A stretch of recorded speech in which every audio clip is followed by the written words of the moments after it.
Hoje vamos falar sobre o resultado dos pecados.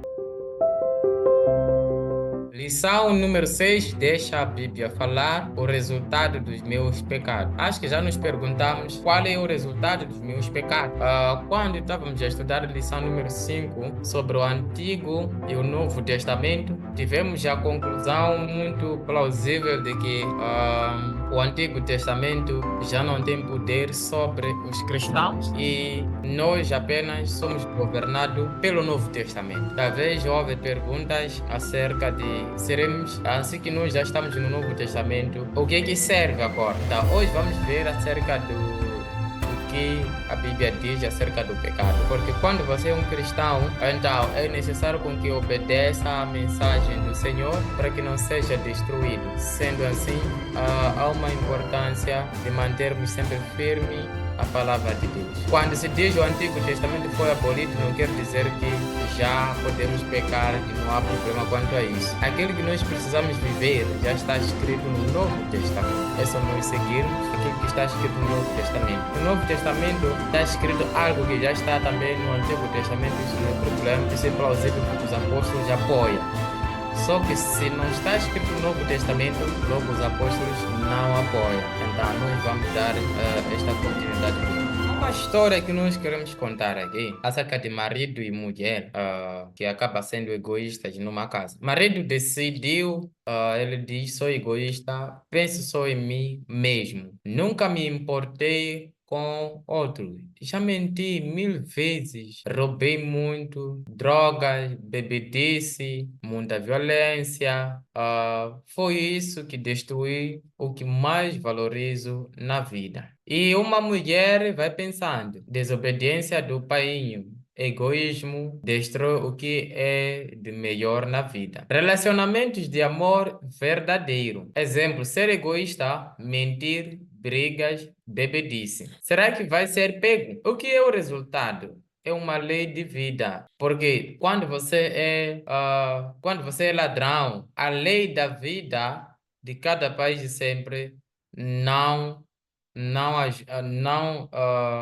não favorece a essa pessoa. Você será capaz de ser o quê? Ah, Ser pego, ou o governo pode ser capaz de te pegar e te meter na prisão. Isso significa que roubar destrói a sua própria vida.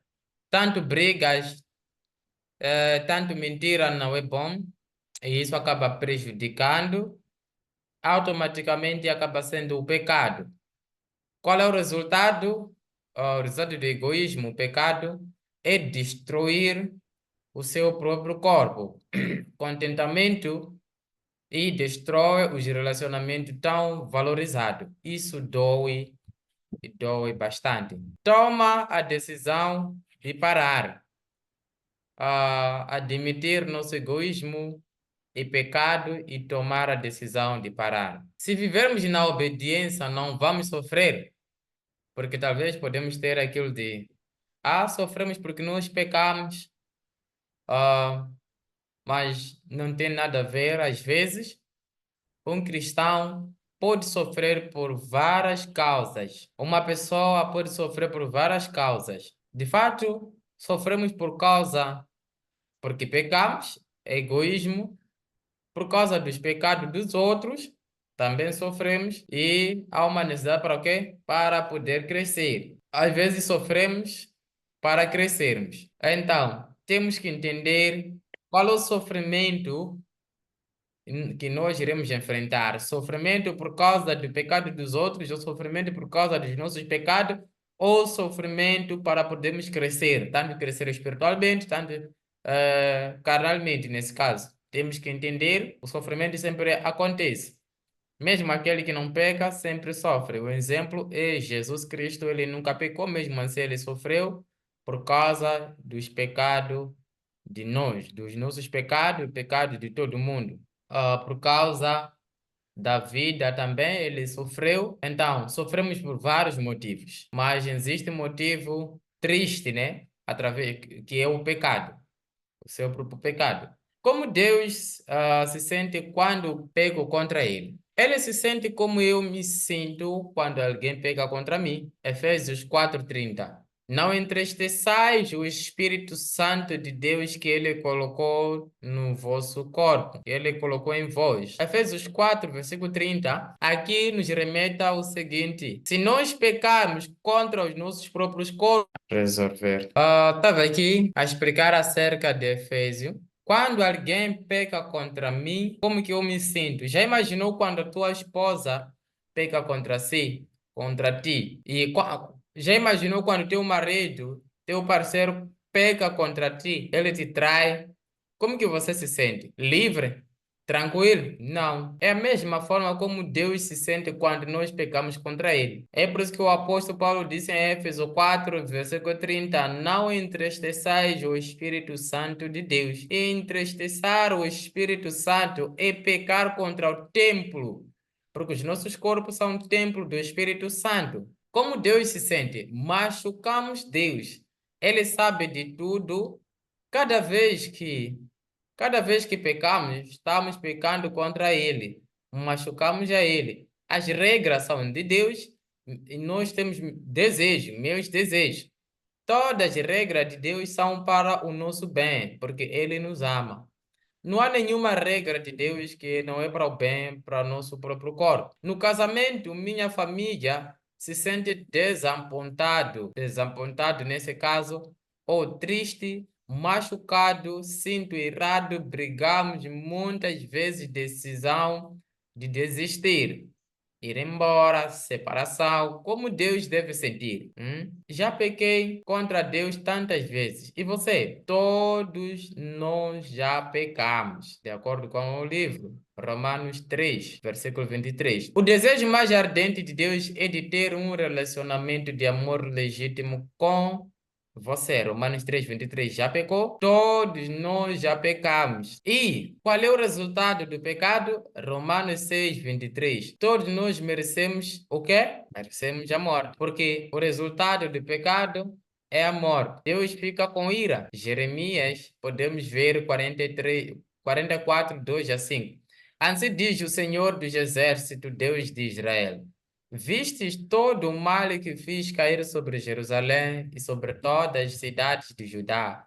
E eis que hoje são elas uma desolação e ninguém habita nelas, por causa da maldade que fizeram para mim, para me irarem, indo queimar incenso e servir a outros deuses que eles nunca conheceram. Eles, vós e vossos pais, todavia, começando eu de madrugada, lhes enviei os meus servos, os profetas, para lhes dizer: não façais esta coisa abominável, que aborreço. Mas eles não obedeceram nem inclinaram os ouvidos para se converterem da sua maldade, para não queimarem incenso a outros deuses. A Bíblia é uma história apaixonante, de amor entre Deus e seu povo, sua esposa, nesse caso. Efésios 2, 3 a 6, Paulo escreveu aos Coríntios, aos cristãos, em Éfeso: todos nós andamos segundo as inclinações da nossa carne, fazendo a vontade da carne e dos pensamentos. E éramos por natureza filhos da ira, como também os demais. Mas Deus, sendo rico em misericórdia, por causa do grande amor com que nos amou, e estando nós mortos em nossos delitos, nos deu vida juntamente com Cristo. Pela graça sois salvos, e juntamente com ele nos ressuscitou e nos fez assentar nos lugares celestiais em Cristo Jesus. As regras de Deus são más. Ele só quer tirar a minha diversão. Eu sempre sabia que eram justas e boas. Um pai que ama sua filhinha de 4 aninhos, não brinque na rua. Outras vezes vai dizer: não joguem. Se for seu filho de 5 anos, não vá jogar futebol na rua. E ele vai fazer, vai fazendo, vai fazendo. Será que você vai lhe deixar um dia dizendo: meu filho, não te preocupe, fica aí na estrada jogando, isso não é problema nenhum? Será que você vai fazer isso numa estrada onde passa carro? Numa estrada que às vezes passa carro, mesmo que seja poucas vezes, enquanto circula pessoas, automóveis sempre vão circulando. Como que você vai fazer? O que você faria? É claro que você não vai deixar seu filho ou sua filha brincar na rua. Você vai querer lhe impedir de brincar na rua. Um pai que ama sua filha não deixa de ela brincar na estrada. Por quê? Será que ele sabe por que que você lhe impede? Ele não está nem aí, nem tem a ideia por que que pai lhe proíbe. Somente vai dizer que meu pai quer me tirar a diversão que eu tenho. Mas no final de tudo, sabemos que o pai entende muito bem por que que o filho não pode brincar na rua, porque pode ser atropelada ou atropelado e perder a vida. É exatamente isso que Deus faz para conosco. Ele não nos deixa de brincarmos com o pecado, porque sabe muito bem que no final de tudo, nós mesmos é que vamos perder a vida eterna, porque Deus não tem como perder a vida eterna. Deus, ele é eterno. Deus, ele não precisa mais perder a vida, porque ele já é a vida. Quem vai perder a vida somos nós. É daí por isso que ele coloca algumas regras nas nossas vidas que podem nos impedir de fazer o pecado. São essas regras mesmo que ele nos ajuda. Ele tem que corrigir, tem que explicar, tem que fazer exatamente o que o pai quer. Mas no momento que você faz a vontade do seu pai, você não se sente à vontade. Pense em Hebreus 12, 3, 12, o que diz? Pense bem naquilo que suportou tal oposição dos pecadores contra si mesmo, para que vocês não se cansem nem desanimem. Na luta contra o pecado, vocês ainda não resistiram até o ponto de derramar o próprio sangue.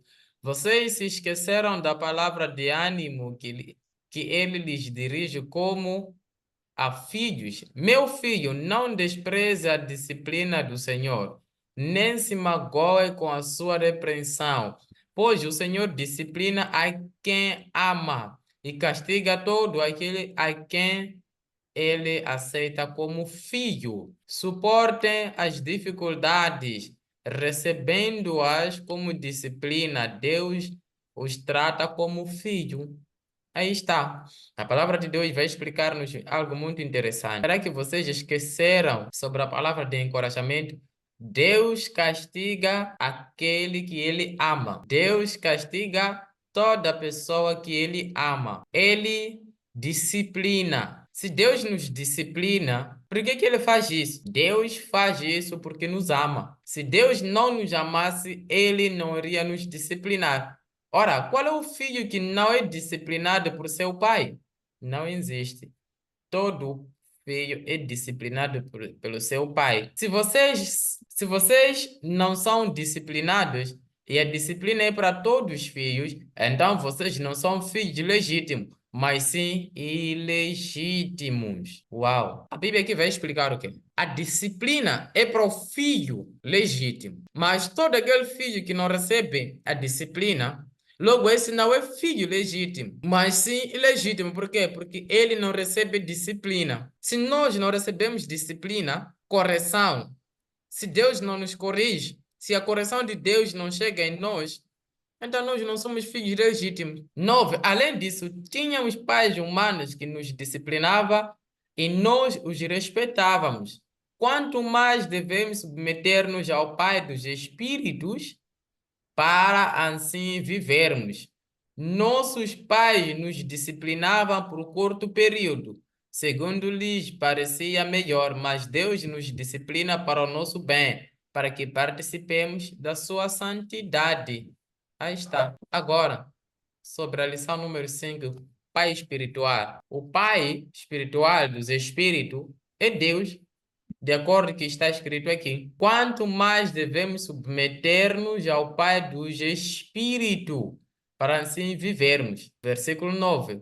Pai dos Espíritos, que somos nós. E nós somos espirituais por causa dele, porque ele é Pai dos Espíritos. Tudo aquilo que é Espírito, o Pai é Deus. Nenhuma disciplina parece ser motivo de alegria no momento, mas sim de tristeza.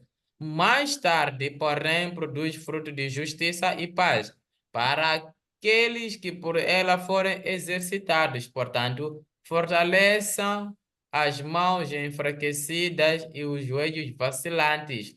Façam caminhos retos para os seus pés, para que o manco não se desvie, antes seja curado. Aqui está. Ah, temos que nos encorajar com essas palavras, nos fortalecer uns aos outros, sabendo que Deus, a disciplina que Ele nos dá, não parece como motivo de alegria. Também não existe uma disciplina de um pai que acaba sendo uma alegria para o filho. Essa aí não é disciplina, é castigo. Por quê? Porque aquilo que você se alegra mais parece disciplina, mas não é disciplina. Você está sendo castigado porque um dia vai receber o tal castigo. Nenhuma disciplina parece ser motivo de alegria no momento, mas sim de tristeza. Mais tarde, porém, produz fruto de justiça e paz para aqueles que por ela forem exercitados. Só vai produzir fruto de justiça e paz para aquelas pessoas que vão exercitar tal disciplina de Deus. Então, temos que ter isso. A pergunta é: por que regras? É só para tirar diversão? É porque Ele nos ama e somente quer o que é melhor para nós. Deus é um pai que ama seus filhos. Somente para o nosso bem. Nos dá contentamento na vida. 1 Pedro 3, 13 e 12. Pois, quem quer amar a vida e ver dias felizes, refere a língua do mal e evite que os seus lábios falem dolosamente. Aparte-se do mal, pratique o que é bom, busque a paz e empenhe-se por alcançá-la. Busquem a paz e empenhem-se por alcançá-la. Porque os olhos do Senhor repousam sobre o justo, e os seus ouvidos estão abertos às suas súplicas. Mas, veja essa última aqui, diz o quê? Mas, o rosto do Senhor está contra aqueles que praticam mal. O rosto de Deus está contra aqueles que praticam mal. Porque os olhos do Senhor, 12, porque os olhos do Senhor repousam sobre os justos, e os seus ouvidos estão abertos, hein? Os ouvidos do Senhor estão abertos às suas súplicas, mas o rosto do Senhor está contra aqueles que praticam o mal. Na língua grega, pecado significa errar o alvo. Amém?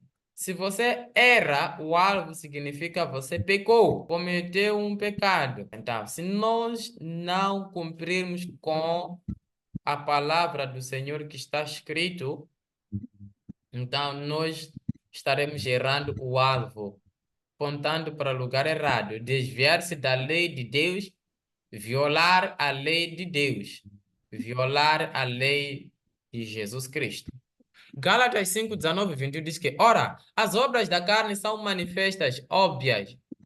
Imoralidade sexual, aqui já vamos encontrar lista dos pecados que a Bíblia descreve para um cristão não praticar. O que acontece aqui? Um cristão deve praticar as boas obras e tem que evitar a praticar as coisas que estão escritas neste livro. Ora, as obras da carne são manifestas. Quais são?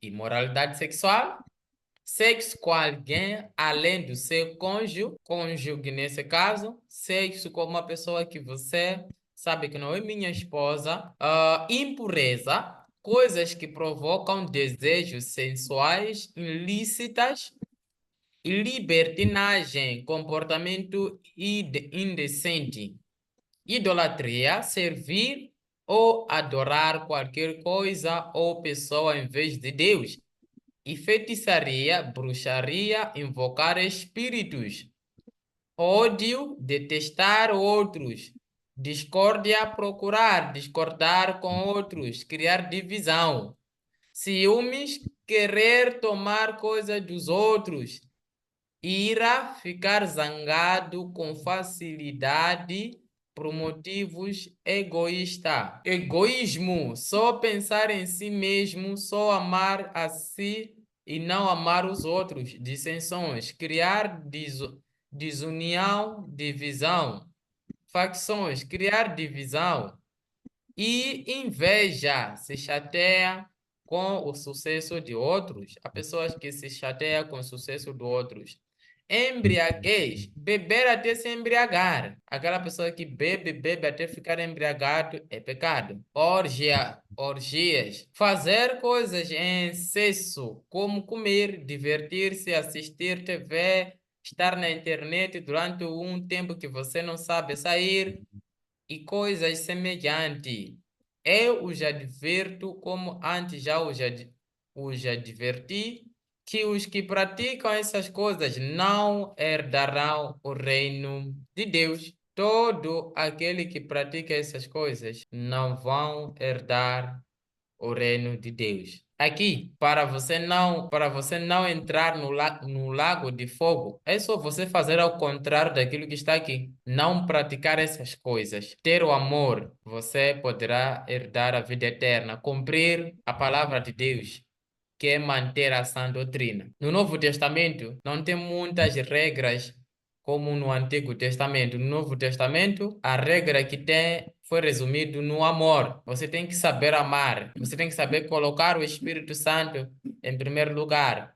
Você tem que ter o Espírito Santo na sua vida para ele sempre gritar: Abba, Pai, para os seus pecados. Pecado só no coração. Mateus 5, 27 a 28 diz: Vocês ouviram que foi dito: Não adulterarás. Mas eu lhes digo: qualquer que olhar para uma mulher para desejá-la, já cometeu adultério com ela no seu coração. Idolatria não é só adorar imagens. Colossenses 3:5 nos ensina. Assim façam morrer tudo que pertence à natureza terrena de vocês: imoralidade sexual, impureza, paixão, desejos maus e a ganância, a avareza, que é idolatria. Temos que controlar nossas mentes. Filipenses 4:8. Finalmente, irmãos, tudo que é verdadeiro, tudo que é respeitável, tudo que é justo, tudo que é puro, tudo que é amável, tudo que é de boa fama, se alguma virtude há e se algum louvor existe, seja isso o que ocupe o vosso pensamento. O nosso pensamento deve ocupar nas coisas boas, nas coisas que são louváveis ao nosso Santo Deus. Pense nos outros, Filipenses 2:4. Completai a minha alegria de modo que penseis a mesma coisa, tenhais o mesmo amor, sejais unidos de alma, tendo o mesmo sentimento. Nada façais por partidarismo ou vanglória, mas por humildade, considerando cada um os outros superiores a si mesmo. Não tenha cada um em vista o que é propriamente seu, senão também cada qual o que é dos outros. Criar divisão é inaceitável. Como devemos lidar com os faciosos? Romanos 16:17. Rogo-vos, irmãos, que noteis bem aqueles que provocam divisões e escândalos em desacordo com a doutrina que aprendeste. Afastai-vos deles, porque esses tais não servem a Cristo nosso Senhor, e sim a seu próprio ventre, e com suaves palavras e lisonjas enganam o coração dos incautos. Toda aquela pessoa que cria divisão, toda aquela pessoa que vai além daquilo que está escrito, porque as pessoas confundem muito. Quando a Bíblia diz tudo que é amável, tudo que é louvável, isso pensai no vosso coração. Não quer dizer que você tem que sair da sã doutrina por causa daquilo que é louvável. Você tem que pensar, você tem que ocupar a sua mente nas coisas que são boas e não sair da sã doutrina. A sã doutrina é algo muito importante, é por isso que o apóstolo Paulo falou que falou para o jovem Timóteo e Tito sobre a eleição dos presbíteros. A pessoa, um dos mandamentos, a pessoa tem que se apegar à sã doutrina. Isso é algo muito importante. Por quê? Porque a sã doutrina acompanha a nossa salvação. Sem a sã doutrina, a tua salvação não serve para nada. Praticamente não estarás a fazer nada. Então, em primeiro lugar, a sã doutrina, e depois você vai entendendo sobre o pecado e tudo mais. Mas se você não cumprir a sã doutrina, não importa se você ama tanto, se você vive sem cometendo pecado, mas sem a sã doutrina, você ainda não fez nada. Gálatas 5, 22, 23. O fruto do Espírito veja o fruto do Espírito. O fruto do Espírito não tem aquilo que as pessoas acham que tem, tipo, tragam os dízimos, temos que cumprir o Antigo Testamento, temos que fazer sacrifício? Não. Quando se pergunta, então, como que vai ser o mandamento de Jesus Cristo? O mandamento de Jesus Cristo é tão fácil. O fruto do Espírito é amor, amor ágape, alegria, paz, longanimidade, benignidade, bondade, fidelidade, mansidão, domínio próprio. Contra essas coisas não há lei. Estão a perceber? Contra essas coisas não existe a lei que vai governar. Ágape é procurar o que for melhor para o outro em vez de procurar o que você quer. O contrário de ágape é egoísmo. Você não pode ser uma pessoa egoísta. Tem que ser uma pessoa que sabe amar, com amor de ágape. Você não me ama como Deus te manda. Não, não, não, não. Não podemos obrigar outras pessoas a nos amar como Deus manda. Nós temos que fazer o nosso papel e ensinar as pessoas a fazer o papel de cumprir o mandamento de Deus. Não obrigar outra pessoa a te amar. Se você é esposa, não obrigue o seu marido a te amar como a Bíblia manda. Você tem que fazer o papel da mulher como a Bíblia manda. E o marido tem que fazer o papel do esposo como a Bíblia manda. Não obrigando o outro a fazer aquilo que não pode. Você não me ama como Deus te manda. Isso chama-se imaturidade ou desamor, o contrário de ágape. Tem que amar com amor de ágape, não esperar o resultado de outra pessoa. Por exemplo, Jesus Cristo nos amou e qual foi o resultado? O resultado foi de nós termos lhe entregado por aí, ter morrido pelos nossos pecados. Então, o amor você pode sofrer. Jesus Cristo sofreu por causa do amor. Então, não espere de que assim que eu estou a amar, a minha esposa vai me respeitar tudo. Não. Às vezes pode não te respeitar, mas você não pode sair do seu foco, que é o amor que você tem para com a sua esposa. Apocalipse 21, 8, sobre mentira e os outros pecados, o que a Bíblia diz? Mas os covardes, os incrédulos, os depravados, os assassinos, os que cometem imoralidade sexual, os que praticam feitiçaria, os idólatras e todos os mentirosos, o lugar deles será no lago de fogo que arde com enxofre. Esta é a segunda morte. Mas todo mundo faz. O que vai ser para conosco? Mas os covardes, os incrédulos, os depravados, os assassinos, os que cometem imoralidade sexual, os que praticam feitiçaria, os idólatras e todos os mentirosos, o lugar deles será no lago de fogo que arde com enxofre. Esta é a segunda morte. Para você não morrer sendo uma pessoa cristã, façam o contrário dessa lista. Não cometa pecado, não seja covarde, não seja incrédulo, não seja assassino, não seja uma pessoa imoral, uma pessoa idólatra, uma pessoa mentirosa toda hora que não existe a verdade sobre ele. Provérbios 12, 22. O Senhor odeia os lábios mentirosos, mas se deleita com os que falam a verdade. Aí está. Todo mundo que fala a verdade, o Senhor se deleita. Mas os mentirosos, o Senhor odeia. Os lábios de um mentiroso. Outra lista de pecados está em 1 Coríntios 6, 9, 10, que diz: Vocês não sabem que os perversos não herdarão o reino de Deus? Não se deixem enganar, nem imorais, nem idólatras, nem adúlteros, nem homossexuais, passivos ou ativos, nem ladrões, nem avarentos, nem alcoólatras, nem caluniadores, nem trapeceiros herdarão. Homossexuais, ativo e passivo, aquele que se faz de homem para ser mulher, de mulher para ser homem. A Bíblia não apoia em nenhum momento. Deus não vai ajudar essas pessoas. Adultério, infidelidade sexual contra o juramento de casamento, ou seja, sexo com alguém que não é seu cônjuge. Infidelidade contra o seu cônjuge.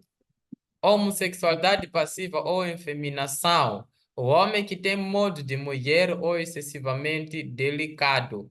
Homossexualidade ativa ou sodomia. Relação sexual entre homem e homem ou de mulher e mulher. Deus não apoia. Homossexualidade passiva ou ativa, de acordo com o livro de 1 Coríntios 6, 9 até 10. Na verdade, lá em Corinto tinha muitos problemas que acontecia tipo um Sodoma e Gomorra. As pessoas, os que leem a Bíblia sabem muito bem, né? Sobre Sodoma e Gomorra foram destruídos por causa de homossexualidade passiva, ou efeminação, homossexualidade ativa ou sodomia. Por quê? Porque eles não se interessavam se é homem com homem ou mulher com homem, tudo, mulher com mulher, tudo para eles era normal. É por isso que Deus destruiu Sodoma e Gomorra, até virar cinza. Não se salvou ninguém além sobrinho de Abraão, o Ló, com as suas duas filhas, porque a tua esposa também desobedeceu olhando para trás aquilo que Deus havia trazido a mensagem de que não olhe para trás. Quando nós desobedecemos, a culpa já não é de Deus, é nossa culpa. Então, homossexualidade, isso de apoiar homem ser mulher e mulher ser homem, até Deus não apoia. Desde isso, veja só, isso começou lá no início, na época de Abraão, quando coisas que só o mundo mesmo faz e Deus não apoia. Para o homem, basta viver, basta se manter em relação sexual, não importa se é homem com homem. E o mundo começa a apoiar isso, mas a Bíblia não apoia. Meus queridos irmãos, não seja homossexualidade, não seja homossexual, porque Deus, biblicamente, não apoia. Em nossos dias, eles tentam se defender dizendo que a pessoa nasceu deste jeito e não tem opção. E todos têm liberdade para escolher a opção sexual que preferem. Isso é simplesmente mentira. Deus, quando te dá sexo masculino, você é homem. Quando te dá sexo feminino, você é mulher. Não, você não, porque você tem liberdade. Se tivesse liberdade de escolher o sexo, você teria liberdade de escolher onde você nascer. Mas você nem tem liberdade de sequer nascer em Moçambique, fora do país, fora da África. Você não tem poder de escolher. Deus te dá. O que você tem o poder de escolher é acerca da vida eterna ou a salvação ou a destruição eterna. Você tem livre árbitro para escolher isso porque Deus amou todo mundo. Aquele que quer a vida eterna vai escolher. Aquele que não quer também vai escolher, desde que leve a mensagem para a pessoa. É por isso que sobre o sexo, ninguém escolhe. Então, trapaceiros ou roubadores, mas o mundo sempre vai justificar. O trapaceiro toma posse, engana, usa balança enganadoramente, são desonestos, decepcionam através do engano e da fraude. O ladrão toma por força violenta, batendo, praticando um assalto, mas todos são de igualmente, não há diferença entre eles. Pois, Romano, a Bíblia diz o quê? Todos pecaram. Aí está. Todos pecaram e caíram da glória. Romano vai nos ensinar acerca do pecado para com todo mundo. Que todos pecaram e caíram da graça de Deus. Todos. Ninguém está excluído. Isso aqui inclui tanto a ti, tanto a mim. Todos nós pecamos. Então, temos que ter muito cuidado quanto a isso. Todos merecemos a mesma coisa, o que é a morte, pois o salário do pecado é a morte, mas o dom gratuito de Deus é a vida eterna em Cristo Jesus, o nosso Senhor. Todos merecemos a mesma coisa.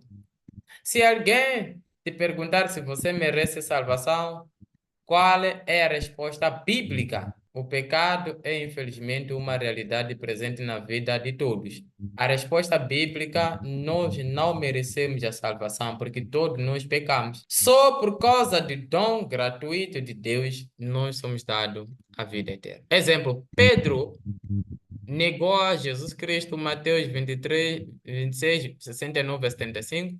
Davi cometeu adultério com Betseba, a mãe do rei Salomão. Samuel 11, segundo Samuel 11, 2 a 4.